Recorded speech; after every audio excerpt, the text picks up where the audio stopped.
Gino is a consultant specializing in construction and engineering, a professional keynote speaker, an author, and a professor at 5 universities.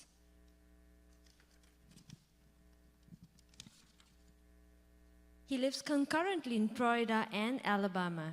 He is passionate about personal and professional development, training, sharing his expertise with the next generation of students, professionals, and leaders. Gino is a lifetime member of the Society of Hispanic Professional Engineers and is also on the board of directors of the Brinker Education Initiative. He is the author of the book, The Purple Squirrel Speaks. At Toastmasters, he earned the Distinguished Toastmaster Award in his first 39 months. He earned his second DTM in January of this year. Please join me in extending a warm welcome to Gino Jaramillo.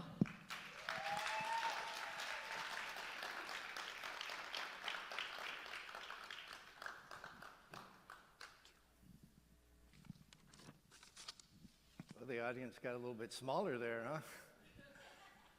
Oh, well, you guys are the privileged ones. There you go. Here's what I'm going to do today. I'm going to boost your confidence to get a job in today's market. There's lots of work out there. You're going to walk out of here flying high that you can get a job. There's no reason why you can't. I came up with this truth 6 years ago, in 2017. Your company owns your job, but you own your career. It's up to you to take care of your career. It started way back here in 2017. One day, I was driving to work, 6:30 in the morning, I got a text message from one of the younger brothers of 5 brothers that I work for. Hey, can you have lunch with me? Okay. Lunch in South Miami. I had that strange little feeling in my stomach. I hadn't done anything wrong. In fact, I was their highest paid employee. I made them the most money. I couldn't figure out what they were going to say to me. You ever have that feeling? I go to lunch, and the younger brother's there. We exchanged some pleasantries, and he says, Gino, we got in trouble in South Florida. We overexpanded to Panama. We overexpanded to Texas, and we need to let you go. Now, you can go back to being a consultant. We love you. You add value wherever you go. You're a tremendous asset for our firm, but we can't afford you anymore. Wow. Punch in the gut. I went home that day, and I was flabbergasted, nonplussed. I didn't know what to do. So I sat around and sulked for the rest of the afternoon. Then on Saturday morning, after I went through the first stage of bereavement, you know what bereavement is? Grief, suffering. There's 5 stages. I've been through it many times, and many of you baby boomers here, like me, have been through the 5 stages of bereavement. You lose your brother, you lose a spouse, you lose a job, you lose a company. You are going to suffer bereavement. I went through the first stage. It was denial. Oh, this can't be true. No way. What do you mean? After 25 years of loyal service with integrity and honesty, and you're letting me go? That denial the next morning turned into anger, raging anger. That's when I hatched the plan to go to my offices in Fort Lauderdale, where I had a construction trailer, and I emptied out the trailer of any signs of me being there. I'm a found object artist, and I had art everywhere. I had appointed this triple wide trailer with art everywhere, made it a comfortable place for the 25-member team that I had assembled, and I took it all out. Wow, that felt good. Monday I went to a meeting, and one of the upper management guys tells me, hey man, what did you do? Why did you empty your office out? I wanted him to feel the shock that I felt that day. After that second stage, you go through bargaining with God or whatever being you believe in. And you say, oh, please, God, help me. Help me get through this. I promise to be a good little boy. I promise to go to church more. I promise to read the Bible more. I promise to give to the poor in exchange for some favor that power makes. Then you get to the fourth stage, which is a deep depression. And it happened to me. Didn't know how to get out of it. That was like in April. It took me all the way to Labor Day to figure it out. And then you get to the fifth stage, which is acceptance.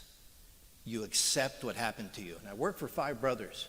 I went to each brother and I said, I get it. This is your blood, sweat, and tears. This is your company. You've been working on it for 35 years.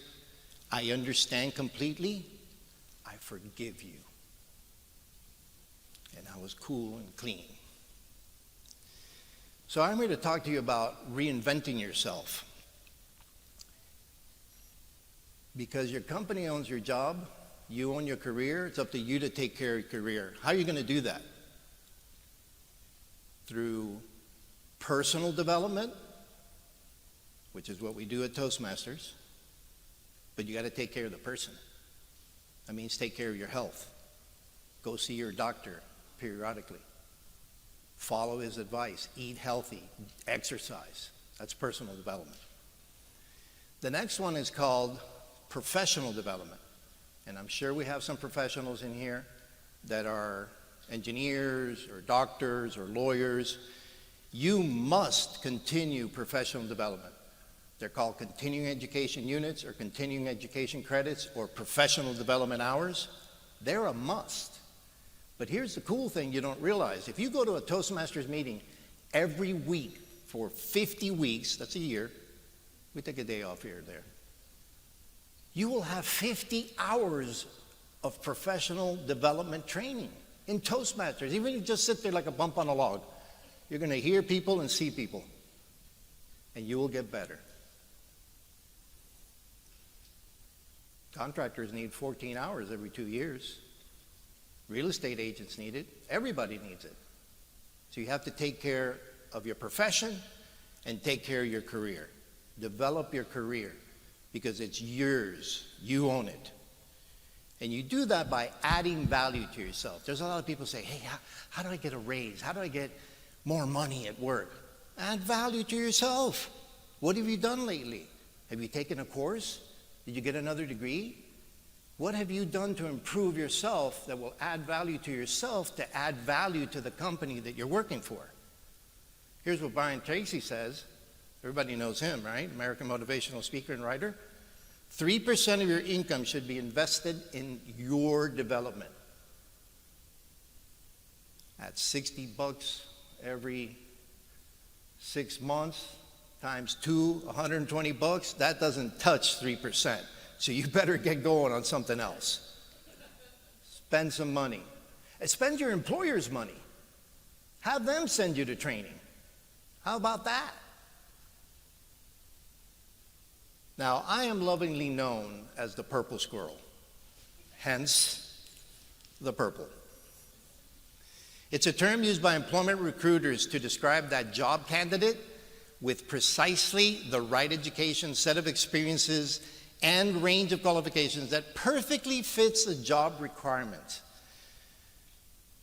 The requirements makes perfect sense. The candidate is hard. It makes it difficult to find this candidate because employers overspecify job descriptions. Instead of looking for character or values or morals, they keep specifying. They think that person that fits perfectly will step right into the role without any training, without any onboarding, and do the job. Not true, not going to happen. So it makes it as hard or as rare to find a candidate as a purple squirrel. And I identified with that rareness because of this right here. I think that I've converted myself into a Renaissance man. I'm 68 years old. You ever see that commercial, Dos Equis beer, where the guy says, oh, that's the most interesting man in the world? If you live 68 years, you better be interesting, or you lead a loser life. So I've done all these things here. I'm not going to read them all, but you already heard about my 2 degrees, double DTM. I was a computer engineer, a real estate developer, a construction expert. I'm a professor at 5 universities. I've published a book. I'm a public speaker. I'm a corporate trainer for corporate America, construction companies. I teach them public speaking and presentation mastery, and they're loving it. I'm a consultant. I'm an owner's representative. I'm a QC auditor. I had an art gallery and studio. I make found object art from construction stuff. I was a yoga instructor for 5 years. How incongruent is that? I'm also an expert witness for construction claims and hurricane damage claims. I tell you all this not to brag, not even a humble brag. That's just my life. But I'm showing you, as I show my students, that it's okay to change careers. A career is not just one straight line. It's a meandering, twisting path that you never know where it's going to lead to, but you got to keep walking. That's why I challenge you to reinvent yourself, as I did. Back in 2017, I had no idea what I was going to do for income. Yeah, I had some money, my 401k, but nowhere near enough to live to my dad's age of 89. I had to go back to work, so I started teaching at FIU, and the rest is history. I forgot that I had applied to speak at this convention when I got an email from Diana back there, the senior marketing manager. Hey, we chose you. And I'm like, what? I forgot that I applied. Because do you know the difference between a little shot and a big shot? The little shot never stopped shooting. And this little shot kept shooting until Diana said, okay, go. And here I am. And you can do the same, keep shooting. Now, what happened to my show? Here's another one. I read this book, It's Never Too Late to Plant a Tree. Do you know the best time to plant a tree? 20 years ago. What's the second best time? Today, right now. Here's some people that were mentioned in that book. At 44, Sam Walton founded Walmart. Joseph Campbell founded Campbell's Soup at 52. At 54, Arianna Huffington founded the Huffington Post. And at 61, Charles Flint founded IBM. At 62, I invented the purple squirrel. So you can do it. And there's stories in that book of people that are well in their 70s or their 80s or even their 90s and can still make an impact. You can still make an impact. You can reinvent yourself. It's never too late, never too old. Got me? Good. Where'd my slideshow? Where is it? Here it is. Positions and paychecks are temporary. That's why I told you your company owns your job, but you own your career. Here's things that you need to work on that people cannot take away from you. A lot of my students don't have the confidence. They're getting their degree, but so is a bunch of other people. But the degree no one can take from you. Your education can't be taken away from you. Your character, your confidence, your curiosity, experience, knowledge, resilience, skills, those are yours. Even if the company lets you go, you take them with you. Use them to your advantage. So when the company lets you go, they keep the job. That's all they get. They get the job. But you get everything else. You get the experience, the knowledge, the network, the relationships that you've built over those years. And those relationships have helped me.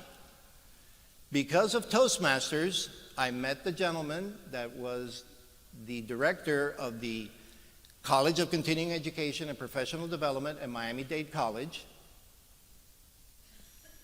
but you have to give back too. Now that I have 2 DTM, and actually when I got my first one, I switched the acronym to mean devoted to mentoring. And that's what I do now. I mentor people. In fact, that gentleman was a 15-year member of Toastmasters. And after I got mine, he said, Gino, I'm doing it. How do I do it? And I helped him get it after 15 years of being a Toastmaster. And since then, I've created 8 more Toastmasters, distinguished Toastmasters. I'm not looking for members. I'm looking for distinguished Toastmasters. It's like when I was a yoga instructor, I wasn't looking for more students. I was looking for more yoga instructors, because yoga instructors can change the world one instructor at a time.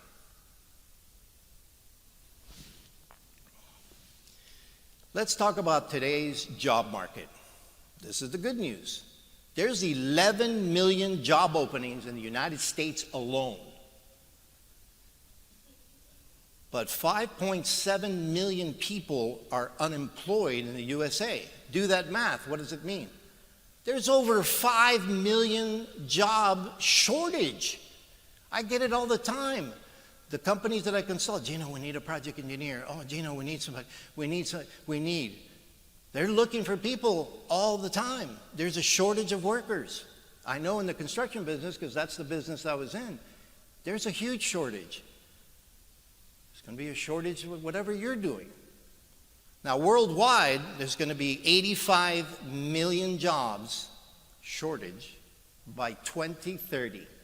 A lot of this has to do with technology, and it has to do with artificial intelligence. I know a lot of people are scared of artificial intelligence, and you should be. It's a scary proposition. But you need to embrace it and use it as a tool. Just like when Excel came out. Did you know how to use Excel the first time you used it? No, you practiced and you did it. AI, same thing.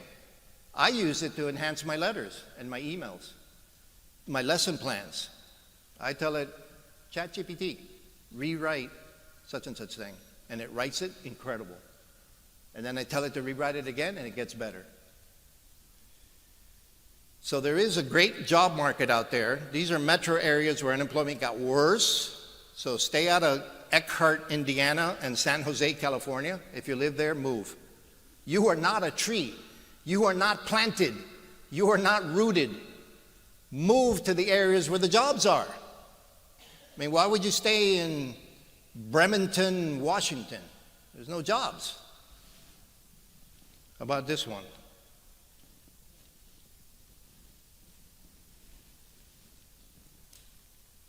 No. Human mouse, help. Metro areas where unemployment fell. Green Bay, Wisconsin, Baltimore, Maryland. That's where I would move to. Unemployment fell. There's jobs. There's jobs everywhere. Unemployment rate in large U.S. metro areas as of February, recently, the highest was Las Vegas. Look at the lowest one, my hometown, Miami. People are getting employed. Here's, because we're an international crowd, my people out there in the netherworld, top 30 countries with the highest and lowest unemployment rates. Notice Africa is bleeding red, but there's plenty of opportunity in the green countries, Cambodia, Qatar, Thailand, Belarus. There are jobs there. And you are not a tree, you can move. Now here's one thing that Simon Sinek, I met him at a conference. It was the American Airport Association Executives. And Simon was there, gave a keynote speech, phenomenal. And he had a book, and he signed the book, and now I collect books of authors signed by the author. This is for employers and for yourself. If you're an employment manager, human resource manager, or just a hiring manager, you don't hire for skills, you hire for attitude. You can always teach skills. There's two kinds of people in the world. Those that don't care and those that don't know. What do you do with the ones that don't care? Get rid of them. I know it sounds callous, but it's a business. And what do you do with the ones that don't know? You train them. You teach them. You teach them these new skills that you need for your company. Conversation that was overheard in a boardroom. The CFO and the CEO are talking. The CFO says, "Hey, Larry, what do we do if we train all these people and they leave?" The CEO says, "I don't know, Bob, but what if we don't and they stay?" Much worse, right? So here's the observations that I made about being in corporate America for 25 years. Actually 40 years, 25 with the same company. Hire slowly, fire quickly. And for you, so as an employer, hire slowly, fire quickly. Get hired slowly or get fired quickly. I'm going to go a little bit more into it. So here's what would happen. One of the 5 brothers would come to me and Gino, hey, we need a project engineer. Hurry, we need a project engineer. This job is missing. I go, okay, I got this kid. He's a junior at FIU. You want him? Can he breathe? Can he walk? Can he talk and chew gum at the same time? Okay, he's hired. No, get to know the person. What if he has a terrible work ethic?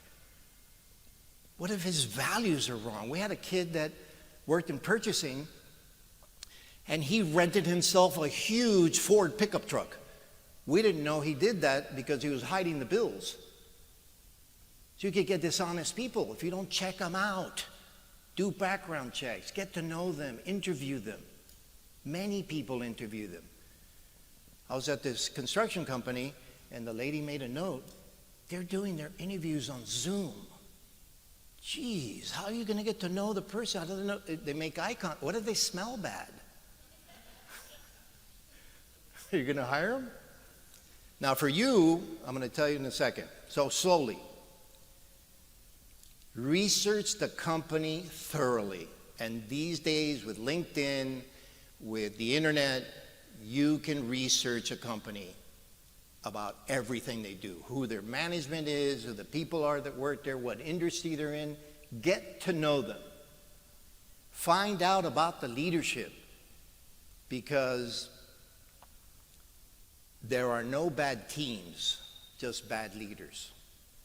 Get to know who the leader is. Study their values. I worked for a company that they were greedy, like beyond control, and that doesn't fit with me. It didn't sit well, so I had to leave. Do their values align with yours? Talk to people inside the company. Talk to people outside the company. Talk to people they do business with. And if you do that, you'll find out, oh, that general contractor, oh, he doesn't pay his subcontractors on time. That's not a good sign. Now, here's what I say about quickly. Get away from toxic leaders. There's no need for you to work for somebody that's toxic. Your leader should be somebody that's developing you. And follow leaders. I've had students that they work at a company and the leader leaves, they follow them. So here's what happened. Back in the 70s, the 401k was invented by our government. And no longer did the company take care of you. You did your own retirement plan, self-funded. So there's no loyalty anymore. People don't follow companies anymore. They follow people.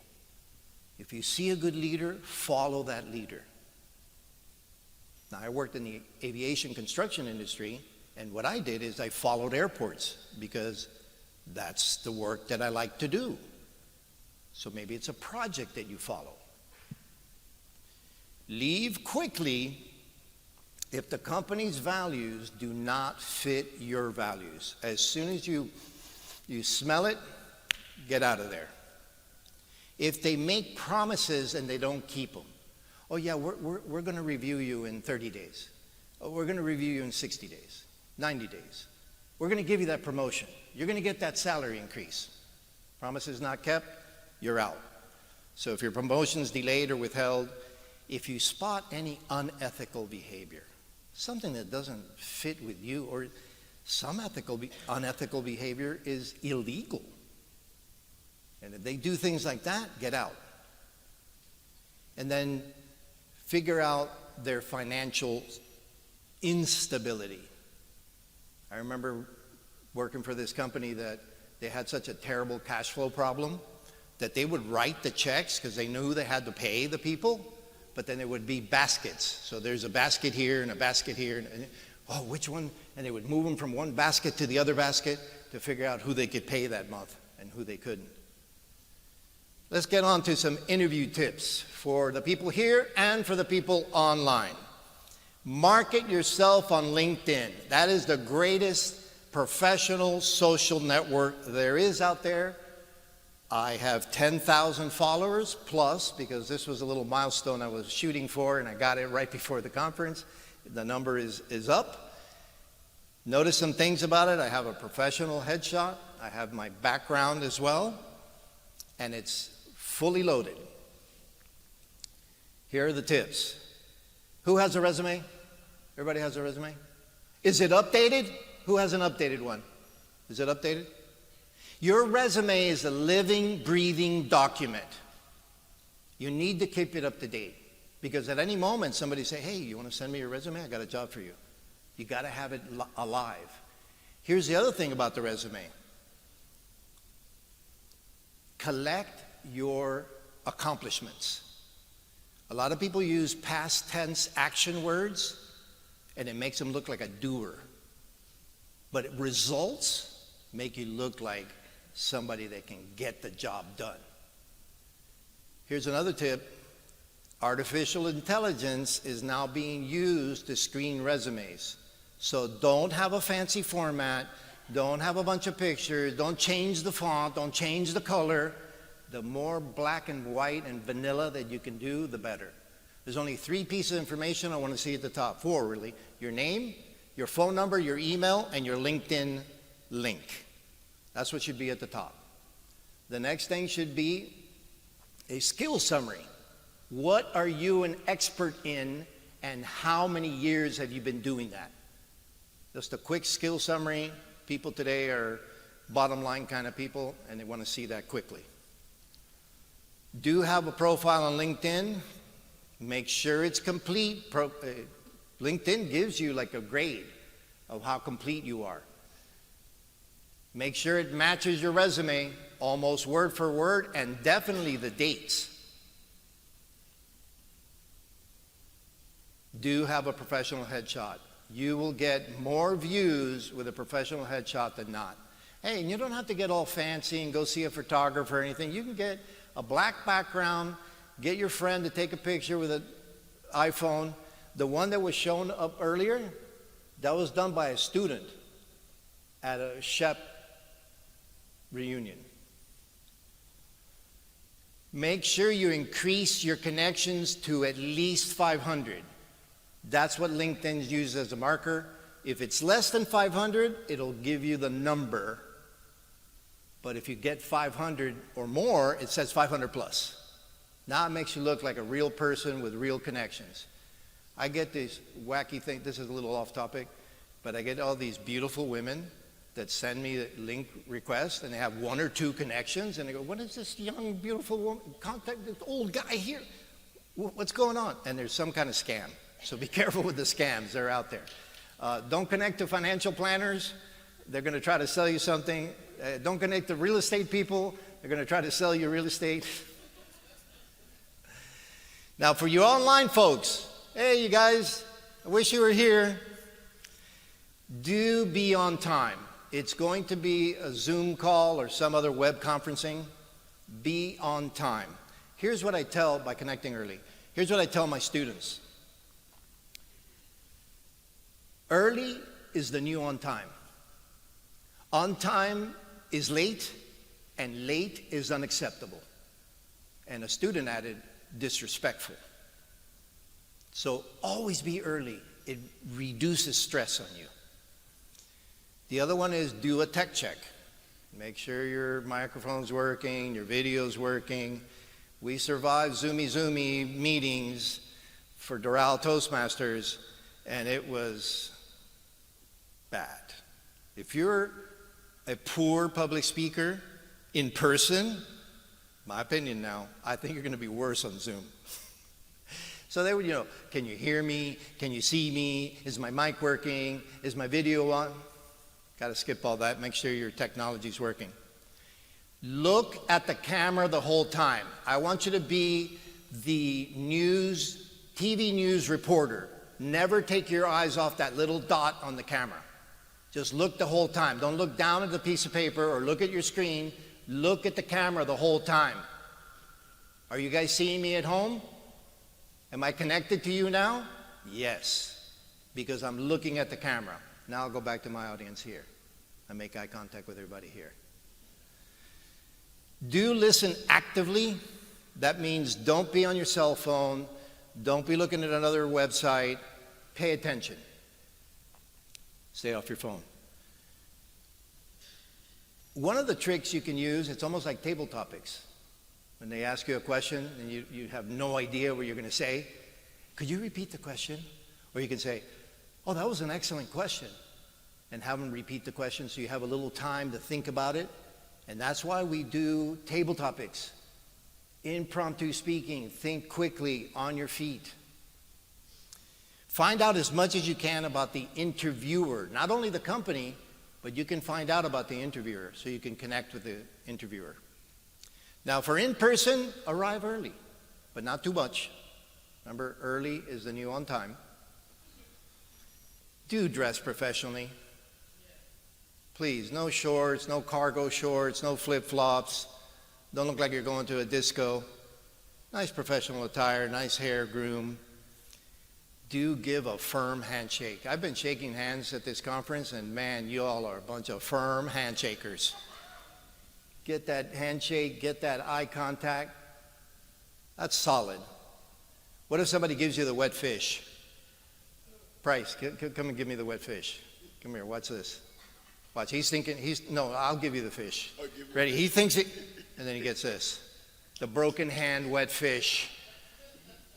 You gotta give it solid, that handshake. Eye contact. We practice this all the time in Toastmasters. You gotta have good eye contact. People trust you more. Get on those eyes. Here's what makes people anxious about speaking in public. They don't like all those eyes looking at you. Makes you hot, right? You sweat a little bit. But guess what? If you look back at those eyes, it makes them nervous. So look at their eyes. Focus on adding value. What is it that you're going to bring to the table for this company? When they ask you, hey, Gino, what are you looking to make? Be careful with that trick question. They're trying to get a number out of you. Always give them a range. I'd be happy with 50,000 to 60,000, or if you're a big executive, 200 to 250. So always give a range. Don't give a number. And be comfortable with that range. Be comfortable with that. If you give that low number, that you're going to accept that low number. Now here's some AI tips, artificial intelligence. It's out there.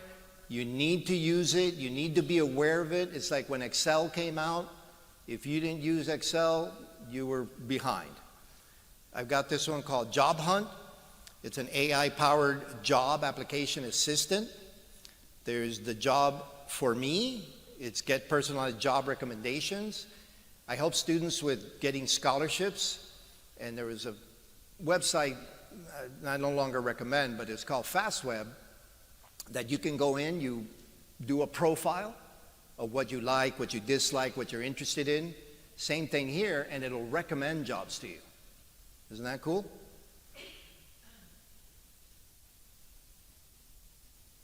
Consulting AI, your full suite of job search AI tools. They have not just one of these, they have many.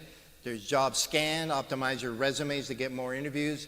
There is a service that I used once. I have no monetary gain in telling you about this, but it's called Top Resume. It's really good. If you're not a good writer or you don't use ChatGPT to help you enhance your resume, it's called Top Resume, and for a fee, not a big deal, like $295, $395, they will rewrite your resume, they will reformat it, they'll do that same thing to your LinkedIn profile. They have a copywriter call you to draw out your accomplishments, because your resume should be filled with accomplishments. I love when I read one and it says, I increased sales. By how much? And how long of a time did you do it? But if you can say, hey, I increased sales of shoes by 50% in my first 3 months. That's a metric. That's a result. Corporate America loves that. Reckless is a job search with community-driven job matching. Careered AI is an AI cover letter generator. A lot of people struggle with the cover letter. There's a lot of I can do this, I can do that, I have this, I have that. But what about them? Practice interviewing. I get a lot of leads from LinkedIn of people that just haven't been out in the job search world. And they lack confidence to be interviewed. Some people, maybe like I did, I worked 25 years. I hadn't been on an interview in 25 years. Not that I was interviewing, but some of you might be in that boat. Practice interviewing. That's the number one lead that I get on LinkedIn is people saying, help, help, help, I need help with interview skills. Pro Shots is create a professional headshot with AI. Kind of crazy, but it works. Career Hub AI, upgrade your career with the power of AI. And there's Minute, which is personalized coaching. Now here's one of the key things to finding a job is networking. What I tell people is when you're looking for a job, tell everybody you know. Tell your mom, tell your dad, tell your sister. Everybody, not your people you're working with because maybe you don't want them to know, but certainly everybody that you meet, you want to tell them that you are looking for work. Here's my tips. Up your confidence by talking to strangers. Remember mom and dad telling you, don't talk to strangers? I give you permission. You're allowed to talk to strangers. That's the whole point. If you go to a networking event and then everybody like flocks over here and they hang out with their buddies, no, don't hang with your clique. Go to a table where you don't know anyone at the table and talk to those people. I spent my 2 days here talking to everybody. Everybody I meet, I want to sit and get to know them. Give them deep amount of time. Not that person that's out there, you know, they're going caribou hunting and they get this big gun and they got to put on a parka and all the snow gear and they got to hunt that caribou for days and then they finally get them and they shoot them. No, networking is more like farming. You have to plant seeds. You have to water them. And then later you can get the fruits of your labor by getting to know people on a deep level. Be a card collector. So what I do is I don't push my card. I wait for people to ask me for it, but I only take 3 or 4 cards to a networking event because I want their card. So collect their cards, and my famous way of following up is connecting with them on LinkedIn. You look them up. What's cool is when you have their card, and they have, because we know a lot of Pablo Hernandezes in South Florida. So you look up that name and it's like 500 of them come out. But if you have their card, you got more clues. And you can send them a little note. Say, hey, it was lovely to meet you at the Toastmasters International Connection. Looking forward to speaking to you again. But don't try to sell them stuff. Don't sell them anything. Just build a relationship. You never know. I told you about the Toastmaster that I met in South Dade. I helped him get his DTM, and he got me a job. Now here's my top networking tips. Attitude is everything. So somebody will ask you, hey Gino, how you doing? Oh, my dog died, my truck is broken, my girlfriend left me. No, that's not what they want to hear. Gino, how you doing? Great, fantastic. Don't be a country song. Do listen actively. What does that mean? When I was a yoga instructor, I took yoga for many years. I read the yoga journal for 5 years, cover to cover every month. I read 24 books on yoga. But my first love, my first teacher of yoga, she would get us in a posture. Okay, put the leg out, make sure the knee's not over, stretch the back leg, turn your hips, lift up your arms, or get into warrior pose. And then she would say, breathe into your leg. What? Breathe into my leg? I thought my lungs were here.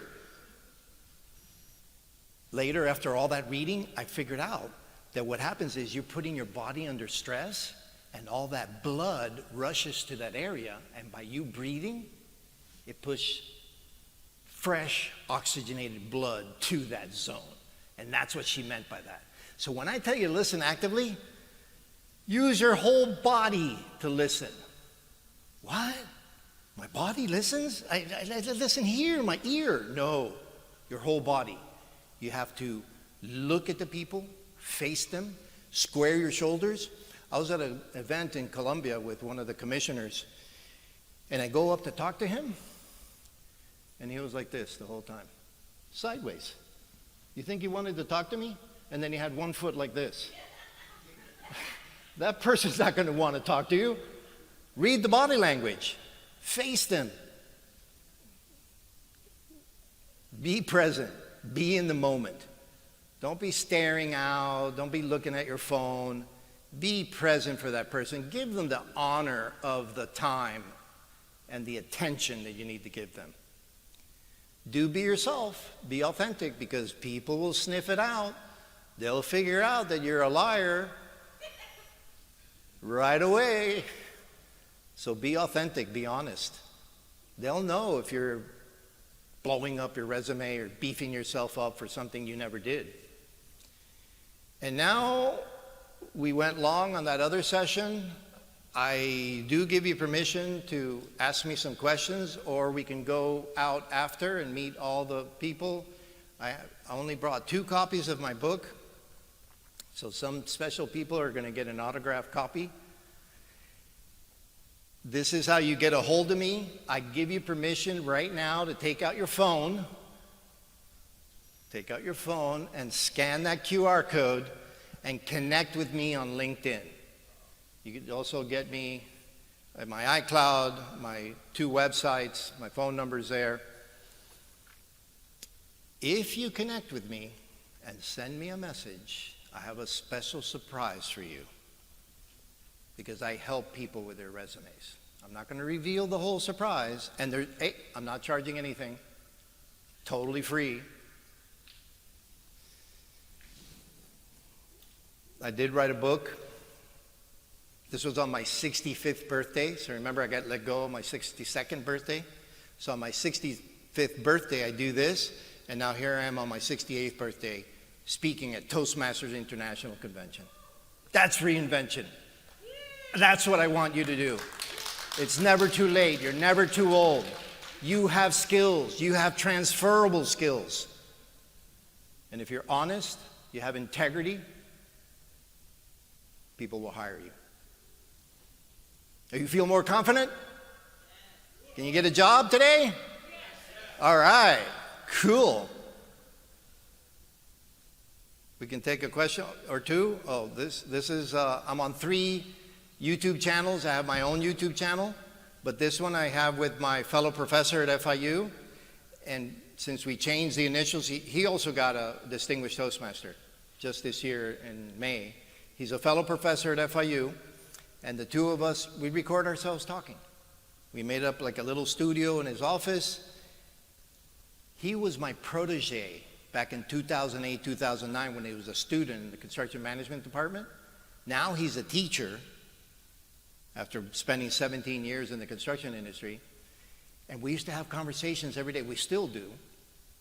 And one day he said, Gino, we should record this.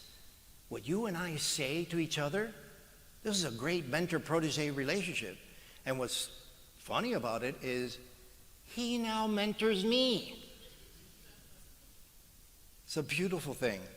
As a matter of fact, he got me into teaching OSHA Training Institute Education Center courses because he's a safety professional.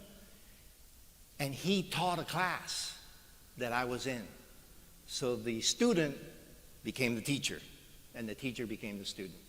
That's a beautiful relationship. I'm also on another show with a fellow professor from Stanford University that he was a project manager, an engineer. He got his master's in business. He got a doctorate in business. And he's all about systems and processes and computers and spreadsheets. What he realized is the missing factor is people. So he started a community called Wellness Quality Management. So we're all about quality management, quality control, quality assurance, but he wants to make sure that the people are well, that their psyche's well, that their soul is well, that their heart is well, that they're thriving, they're living, because you keep your people happy and they will perform for you. Wellness Quality Management is the third channel I'm on besides my purple squirrel. Namaste. Thank you so much. You want to take a question, sir? Are you Colombian? Yes, how did you know that? Well, thank you. He's going to tell us. I am Colombian. Yeah, and you know my last name, right? Jaramillo. Yes. Jaramillo is ubiquitous in Colombia. It's like Smith in the United States. Probably from Antioquia. My dad. Yeah, I was born in Bogota. Thanks for the question. Thank you. Got one way, way back there. Come on up. Come on up. Meet her halfway.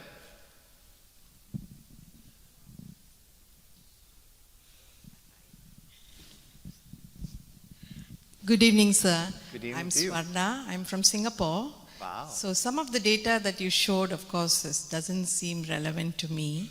But I just on the resume and the AI, Yeah. just curious because there are keywords that we need to pick up. Correct. So even if I have my resume ready, every time I apply, I need to modify. So is there an easier way to do that? It's a must. You have to do it depending on the job. And use the keywords from the job description. Whatever they say there, and make sure you can do that, put it in your resume. Because it's going to be screened for it. Yeah. They're going to say, oh, do they have a degree? Do they have experience? And what is the experience in? And if you put those words, AI will pass it through. Okay. Good? Thank you. Sorry that you have to change it, but you do. Way over here, we're getting you to run. We'll just do a couple more. I don't know if you guys have more. Thank you, Gino. You're welcome. I have two questions. Okay. First of all, I stayed being a host mom for 18 years.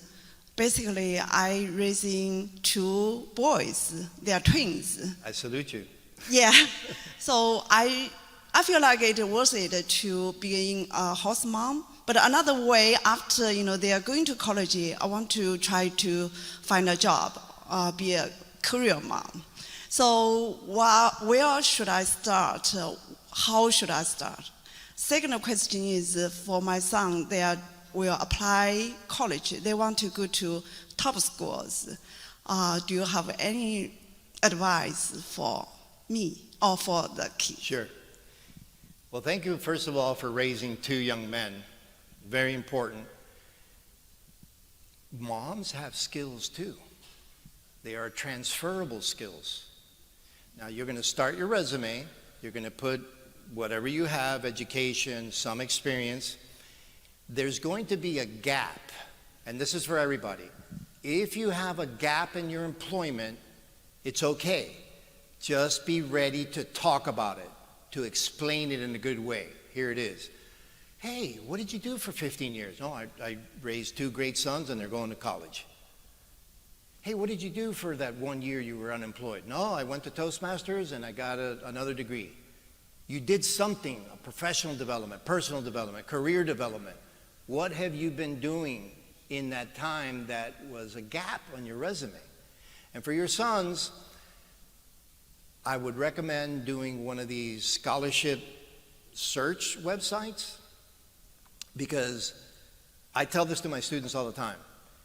There is no need to pay for college and get into debt. Some students will walk out, they get their bachelor's and it ran up a tab and I'm going to get my master's, and they run up another tab and soon enough they're $150,000 in the hole. You can get a scholarship. There's scholarships if you're Hispanic, if you're female, if you live in certain parts of the country. Women in STEM, they are a luxury for these companies. They want them. Apply for scholarships. Apply, apply, apply. Okay? Any more? Sir? Ma'am? There's a book about that. How to get Without getting in debt, yes. And I totally agree with it. Go ahead, sir. I'm Jerome Mabin. Hi, And Jerome. I'm a Club Growth Director at District 28, Michigan. Nice. And my question is, if you have an extensive resume, how do you decide what to keep and what to toss out? That's an excellent question. Sometimes my students, they'll put in their high school, their little league baseball. You got to start weaning off the older stuff and focus on the newer stuff. But do have it all. Now there's 2 things. There's a resume and there's a curriculum vitae.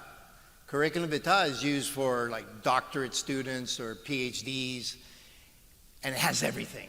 It has all your research, all the papers you've written, all the books you've written. But a resume should just be a synopsis. That's why I love that summary at the top. Just 1, 2 sentences that says, I'm an expert in such and such for X amount of years. That should be kicking it off. And then do your most recent, I would focus on that. And the other ones, just put the time frame. I wouldn't put too many job descriptions or responsibility. I hate when people put, I was responsible for, guess what? I can make you responsible for finding the cure for AIDS. But did you?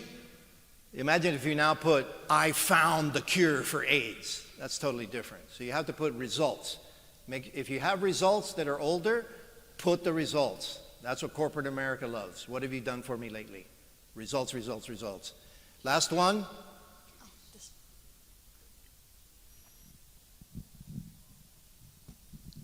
Thank you. First of all, I just want to say thank you for the encouragement that you've given me You're today. welcome. And I come to you asking this particular question. I am literally at the point now to where I can start deciding on whether or not I want to retire. I just did 30 years at one company. Today is my anniversary. But I Yay. want to know, I still need some time out. I'm not really ready to stop working because I'm like that kind of person. I just like to work and Me do too. things. But what I do want to know is, what is your advice? I don't want to work as hard as I'm working now because I'm one of those employees where the employer does not really appreciate what they have. And I don't think I want to give that employer any more of my time. But I don't want to go into something that's more extensive than what I already have. So what is your suggestion of something that I could probably slide into and be comfortable Are you ready? and still let my 401k keep popping up? That's Cool. funny. Are you ready? Yes. There's 2 kinds of work. And grammarians, don't mess me up on this. Have to and wanna. You have to work. Put food on the table, a roof over your head. I don't think you're in that boat. Then there's wanna. That means you want to work because you want to stay active. You want to keep your mind able. I would consider starting your own side business. Work for yourself. That's the greatest reward that you can have, is working for yourself, not for someone else. And build your dreams and create the lifestyle that you want. Work 10 hours, 20 hours, whatever it is. And if it's 40 and you're loving what you're wanting to do, or it's your purpose, because here's what happened to me. When I got let go, I lost my purpose. A lot of people, hey, what do you do? Oh, I'm a construction project. No, I'm not. So when you lose your purpose, so I found my purpose in helping others and being devoted to mentoring. I refound my purpose and in a higher education. So maybe education is in your blood, I don't know. But I would do my own gig. I wouldn't work for anybody else. You already did that for 30 years. There's no need to do that anymore. Good? All right, you guys, thank you so much. I love you. We'll see you guys outside, all right? Take care. Thank you, You're welcome. Gino. Attendees, don't miss your chance to engage in person with Gino at the speaker showcase beginning in a few minutes in the New Providence ballroom lobby. Gino and today's 3 other speakers invite you to learn more about their educational content. Qué gusto, ¿verdad? Get your question answered. Colombiano que no sea tan torpe como yo.